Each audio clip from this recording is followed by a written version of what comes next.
here's how we can set the iPhone to turn off after a certain time. So let me show you exactly how you can make it work. If this is your first time in here, definitely subscribe for more tips and videos like this one. So there are two types of this. Like at first, when you go to settings and display and brightness, we have the auto lock feature. So this means that this is the period of time after which the phone is going to go black and lock itself, which doesn't necessarily mean that it's going to like turn off completely. But if you have that in mind, this is where you can find it and change these settings.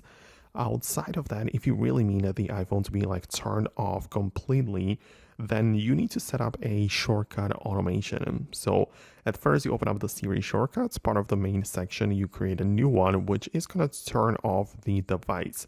You need to look it up by the shutdown toggle or trigger here. So you can see that the shutdown means that when this shortcut is run, it's going to shut down this device. So you need to have that shortcut ready. And then when you move over into the automations, you can decide when exactly it's supposed to happen.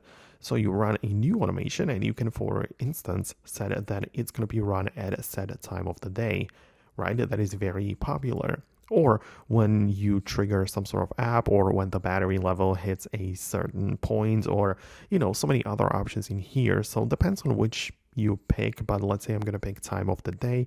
I can choose a specific time, and when I click on the next, I choose the shortcut, which is going to shut down the iPhone. So I effectively created a automation, which means that at a certain point, which we said, this shortcut is going to run and it's going to shut down our device. So that's what you really need to do or know about it. I hope it helps.